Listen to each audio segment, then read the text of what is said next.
long time, who is a friend. He is a colleague. He's a fellow attorney. Of course, he's now a judge. Who is a great individual who has much to tell you. I want you to pay attention to what he has to say. J. Leon Johnson is a circuit judge in Pulaski County's 1st Division. He's a native of Searcy, Arkansas, a graduate of Harding University.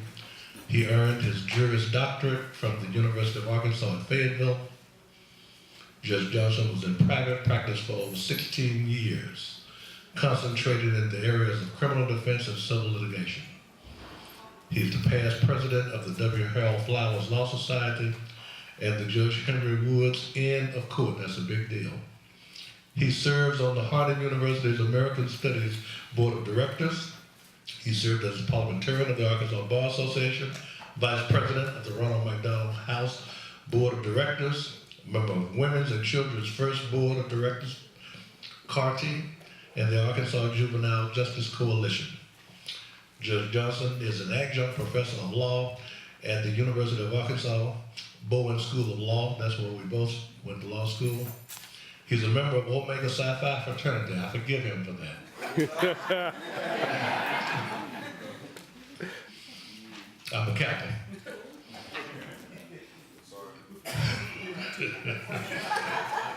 Judge Johnson has served as the 9th District Counselor for the fraternity and the past parliamentarian. And what his bio in your program does not say is that unless my memory fails me, he for a period served as Attorney General for the state of Arkansas. Give him a hand.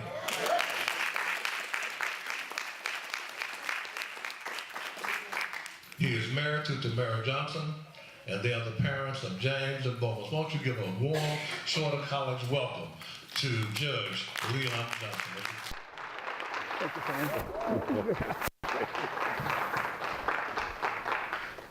Good morning. I want to thank President Green for those kind words, as well as the invitation. I forgive him because he didn't know better when he decided to take that walk. So let's just overlook that. And of course, I want to always thank Reverend Williams. She asked me to come, and as I was talking earlier, I learned a long time ago, if she asked, I don't say no. I just try to fix my schedule so that I can make it. And not because she only asked, because it's important that I do come, and not because of my position or that. It's because it's my responsibility. You know, what's been given to me is not for me, but for me to give back. And it's the one thing that I believe in. I teach my children, it's not how much you take, it's how much you give back. And that's what we have to learn. I like to have nice things, we all do. But it's really about what you give back. So, I know years ago, I've been coming for years, last year, this year. And the slogan that I really appreciate is, it talks about you fit here. And to me, that means a lot. And I have to be honest, I'm one of those guys that, I won't be long because I didn't want to prepare a long speech. I didn't want you guys to think you're in church. Because, if we're in church, we're going to be collecting money and making sure I get a love offering, okay? Now, and we can still do that if you want to. But I just wanted you to know. So that's why I won't be long. But when I think about, Shorter and that you fit here, and in my Bible study this morning, it talked about how God gave us Jesus to pay for our sins and transgressions. And, and it talked about a rocky road that we have and that we have to pass, talking about when Jesus walked up to be crucified and the road that he walked and how it was rocky. And it makes us think about what we have here, our past, a lot of times. Very rocky. I can talk about mine, we can talk that, and we'll be here all day. But we all know what I'm talking about. I know you look at me, and I know sometimes I'm amazed that I've gotten this far. And you probably say, yeah, and I mean it. You know, okay, yeah, he's a judge. He has everything. Well, yeah. But you know, the one thing that I've always reminded my children, as I'll talk about, but me as well, you know, nothing is nothing if you don't have the Lord. And so the whole idea is that when I think about that rocky past, Jesus paid the sacrifice. So I shouldn't have to worry about my past. You know, the same thing. We shouldn't have to worry about it. You shouldn't have to worry about it. As President Green talked about, you have to look at the people who came before you and what they did. You know, I remember the people who came before me and what they did for me. And as I try to tell my boys, you know, I'm not doing this because of me. I'm doing it because of you, to make it easier for you. And that's what people are doing. I mean, when Jerome, you know, I'm sorry, and President Green, like he said, we've been knowing each other for a long time. But when he talked about when this school came back, and I know, I'll be honest with you, and he'll tell you too, he didn't have to do this. President Green didn't have to come back.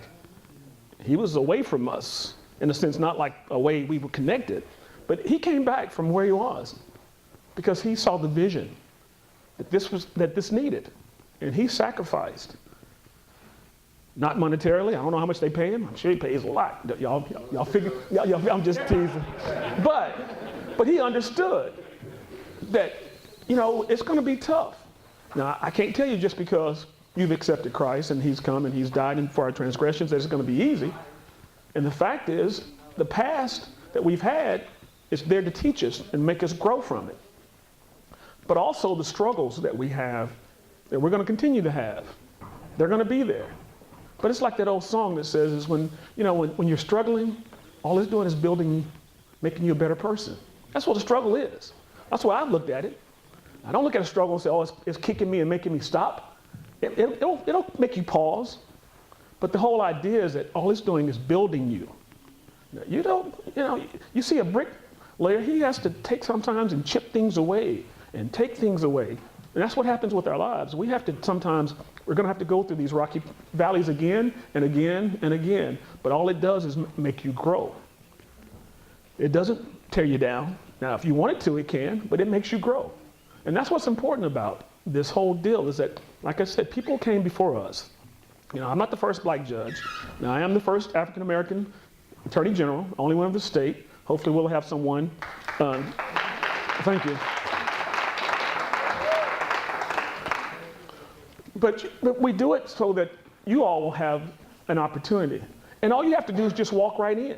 That's what's so great about this whole thing. And I know it's hard for you to see sometimes. Like I said, my son is 23, my oldest. My youngest will be 21 soon. And I try to talk to him constantly about all you have to do is just do what you're supposed to do, and it'll open up for you. Doors will open up for you. They open for me.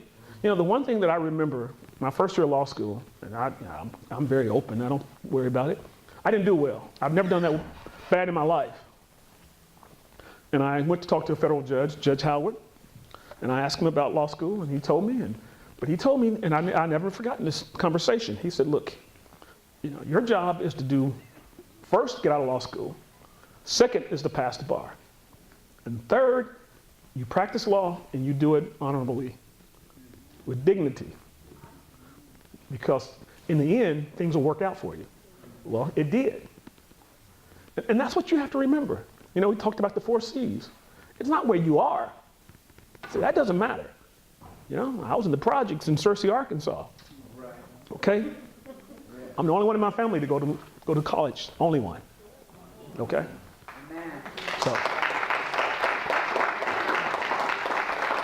So the whole deal is, you know, it didn't deter me. It was open. All I had to do, you just do the character. You know, remember that. That'll carry you a long way. Those 4 C's, I remember, those are very profound. And the doors will be there. They're open. Now, you'll find some doors that'll be shut. Hey, that's okay. Don't stop knocking. You know, I mean, see, that's what happens. A lot of times we stop knocking. But you can't. You know, so I talked to my son, my oldest. He didn't do well in school. He sees it now because he's trying to figure out what he's going to do. I said, don't worry about it. Keep knocking. You don't stop. You know, I didn't stop. I kept going. But you do those things And it's open for you. Those valleys are going to be hard. Those roads that you're walking on, you have shoes on and you'll think that, oh, man, these shoes must be worn out. Sometimes they do get worn out, but you just keep walking. It'll work. As I have said all along, to my boys, I constantly, because I, refer to them a lot because, they were very important to me and my wife, still are. I say word, I'm telling my oldest, you're almost on your own, so once you leave, you're there. But we'll always be there. Y'all remember that now, so stay at home as long as you can, okay? And I'm saying that really. And I say that, this is kind of an aside. Here's what you have to do. Young children, if you can, stay at home, save your money for at least 2 years, as much as you can. And then when you get out, you'll have a nice paddle to have to row that boat with. It's hard when that paddle's not very sturdy. We want to be grown. You're not grown. Accept it. And that's part of life of growing. There's nothing wrong with it. If you want to get out, I understand.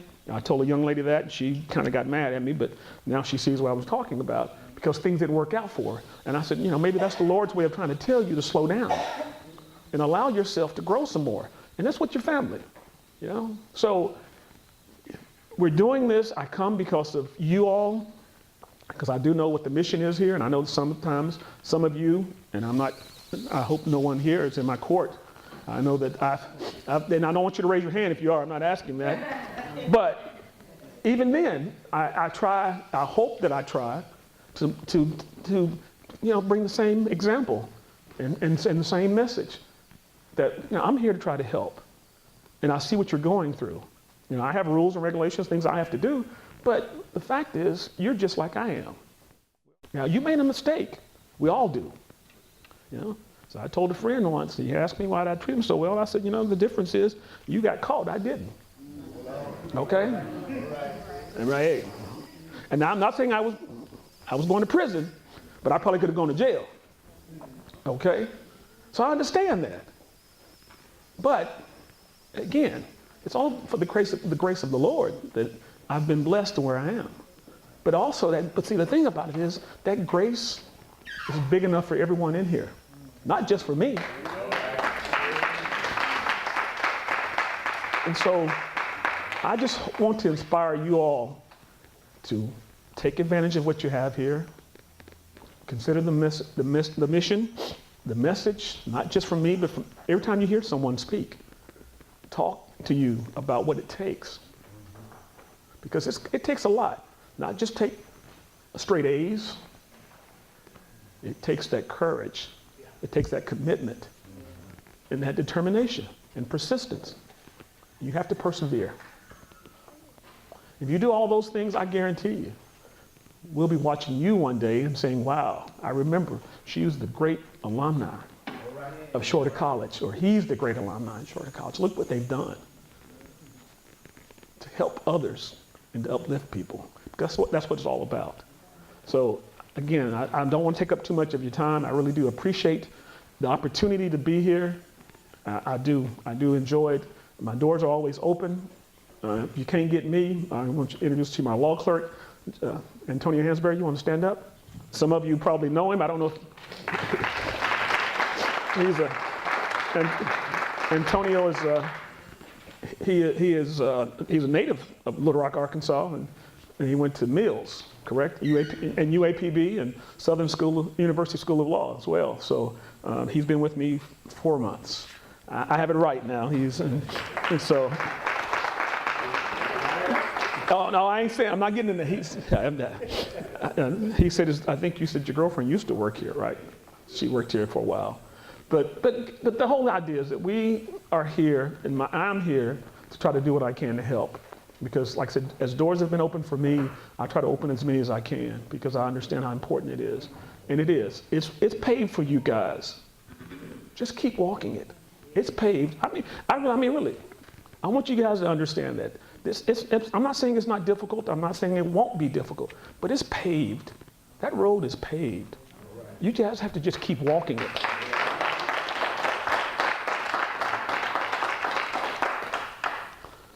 So as I take my seat, I'll ask that the ushers come forward so we can take the. I mean, really? Hey, okay. Well, it's time for y'all. No, you can't put the fingers up now. There's certain times that you can't leave, and taking the collection is one of those. You cannot leave. But I really want to thank you all for being attentive and listening, and sometimes I just go off, but the real understanding is that we all are here for each other, and it's important, and I want you to take advantage of this school. I do love this school, not just because President Green or Reverend Williams, it's because I do understand what it's done. I think my cousin came here for a little while when he got released from Hampton University for some things that he did, but again, thank you all for your time and consideration, and I do appreciate everything. And so,